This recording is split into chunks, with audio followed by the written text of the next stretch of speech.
이사야 52장 13절부터 53장 전체가 고난받는 종에 대해서 기록을 해주고 있습니다. 곧 장차 오실 메시아 예수 그리스도, 그분이 죄인 구원을 위해서 고난을 당하실 것에 대해서 예언을 해 주십니다.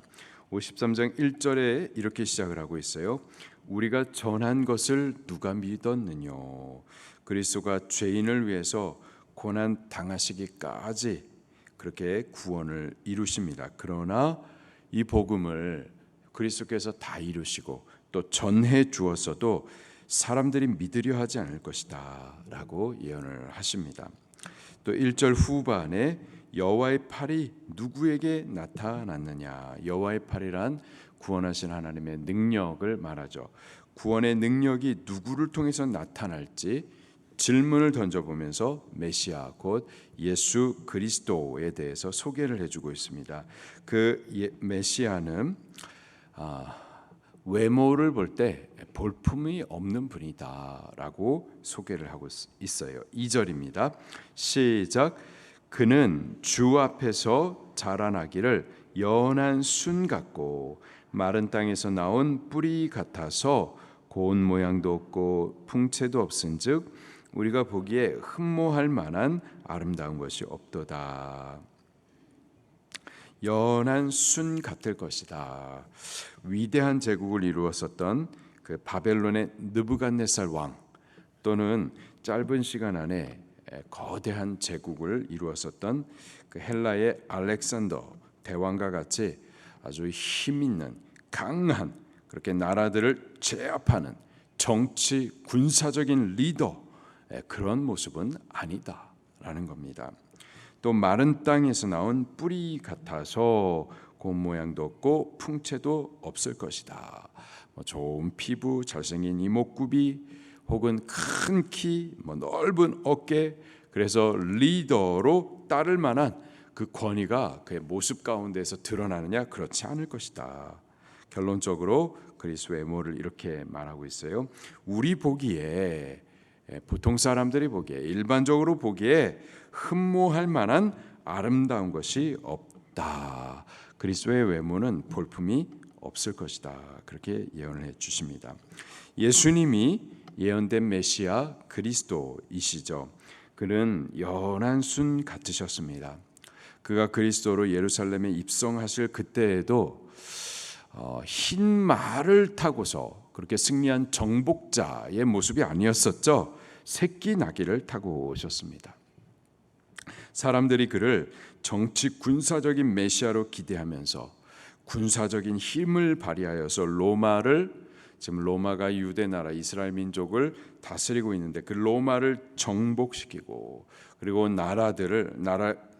로마를 전복시켜 가지고 나라의 독립을 이루고 또 주변 나라들을 갖다가 제압해서 그렇게 힘 있는 이스라엘을 세울 것을 바랬었지만은 오히려 예수님은 로마 군사에게 매를 맞으시고 또 수치와 조롱을 당하면서도 아무 말을 하지 않으셨습니다. 하나님의 말씀을 따르고 또 고난당하는 메시아의 모습을 따라서 그렇게 아무 말 없이 순한 양같이 또 연한 순같이 그렇게 죽음을 당하셨죠. 그분은 고운 모양도 또 늠름한 풍채도 없으셨습니다. 아마 키도 작으셨을 거고 체구가 작으셨을 거예요. 누가복음, 특별히 누가복음은 예수님이 기도를 많이 하시는데 기도하시는 모습을 보면 밤을 새워서 기도를 하십니다. 또 습관을 따라서 새벽을 깨워서 기도를 하셨었죠. 또 이 사역하시는데 굉장히 부지런히 사역을 하셨습니다. 잡수실 시간이 없을 정도로 바쁘게 주의 사역을 하셨습니다. 아마도 깡 마르셨을 거예요. 예수님의 외모는 흠모할 만하지 못했습니다. 아름답지 못했어요. 볼품 없었습니다.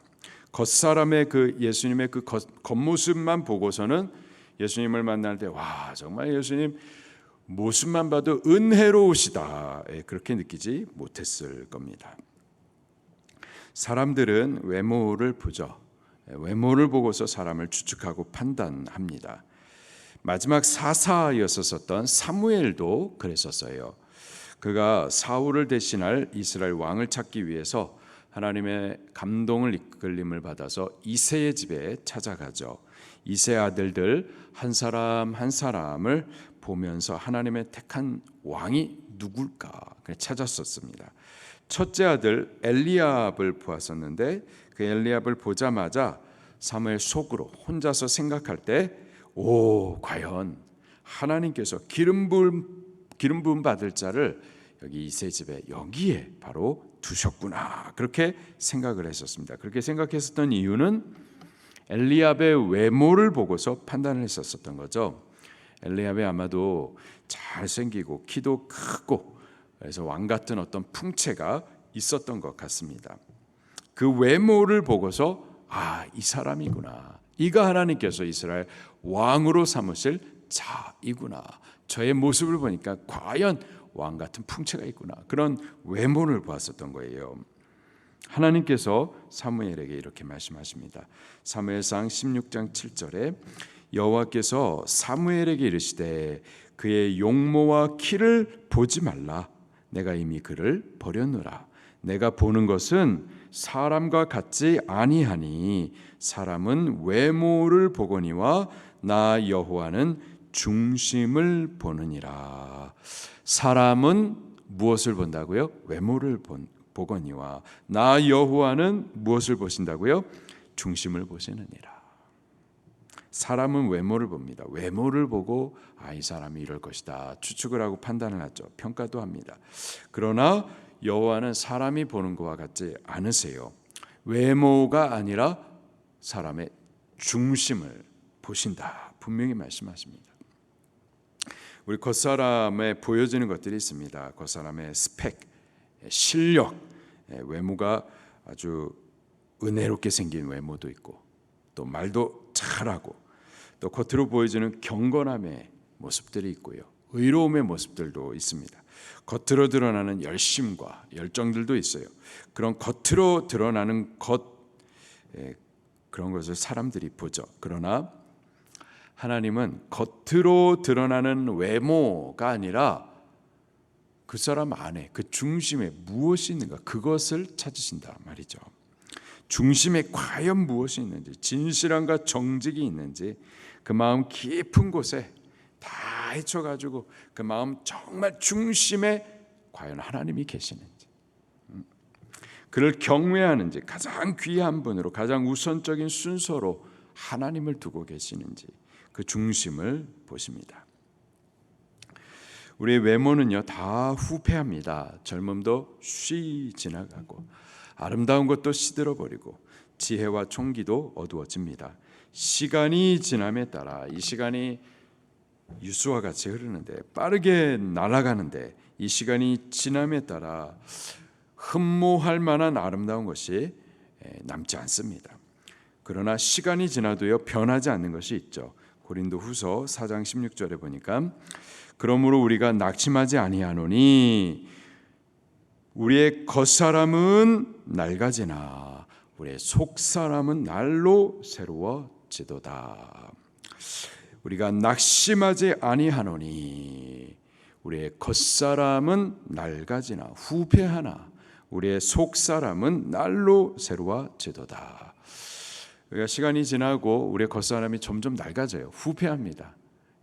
여기저기가 자꾸 망가지고, 또 망가지다 보면은 사람이 우울해지고 낙심되고. 근데요 바울이 이렇게 고백해요. 우리 겉사람은 낡아지지만 그러나 우리의 속사람은, 우리의 속은, 중심은 날로 새로워지도다. 우리의 속사람, 우리의 중심은 날로 새로워질 수 있습니다. 더욱 강해질 수 있어요. 하나님께서도요 우리의 후패해지는 겉사람을 보는 것이 아니라 우리의 중심을 보시죠. 다윗을 보면은 젊었을 때 골리앗을 때려잡고 또 수많은 전쟁들 가운데서 한 번도 패한 적이 없었던 그런 싸움 잘하는 명장이었었습니다. 그러나 다윗도 나이가 들어가는데요, 그 나이 들었었을 때 옛날처럼 그 육체로 싸움을 싸우지는 못합니다. 육체가 이제는 늙어서 점점 노쇠해지죠. 그러나 그 육체는 점점 후패하지만은 그의 마지막 모습을 보면은 경건했었어요. 거룩했었어요. 그에게 변하지 않고 새롭게 남아 있었던 것이 하나님에 대한 중심이었습니다. 하나님께서 다윗을 평가하실 때 말이에요. 어떻게 평가하실까요? 다윗을 한마디로 말할 때, 다윗 그는 골리앗을 때려잡는 힘 있는 장수, 이런 식으로 표현하지 않으셨어요. 주의 마음에 합한 자, 그 중심에 하나님에 있는 이런 사람이었다라고 하나님께서 평가해 주시죠. 겉으로 드러나는 것보다 우리의 중심이 중요합니다. 하나님께서 보시는 그 중심을 아름답게 흠모할 만하게 우리 채워나갈 수 있으면 좋겠습니다. 우리 자녀들이 이번 성경학교 때 계속 반복적으로 찬양했었던, 아마 주제 찬송이었었던 것 같은데요. 내 마음의 한 자리, 가장 귀한 그 자리. 단조가 되버린, 다시요.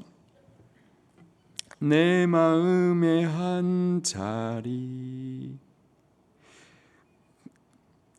다시요. 내 마음의 한 자리. 왜 자꾸 단조가 되지?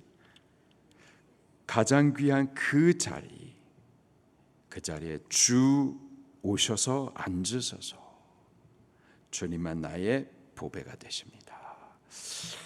우리 마음에 우리 가장 귀한 자리에 우리 주님을 모시십시다. 그 자리에 주님이 왕으로 오시도록, 그래서 그분이 우리의 삶을 다스려 주시도록, 주님만 우리의 보배가 되시도록, 그렇게 우리가 주님을 우리의 가장 귀한 자리에 모심으로 우리의 중심을 보시는 하나님께서, 장권태 목사 그 가장 귀한 부분에 내가 있구나, 그렇게 주님께서 기뻐하실 수 있도록 그런 우리들이 꼭 될 수 있기를 예수님 이름으로 축원합니다.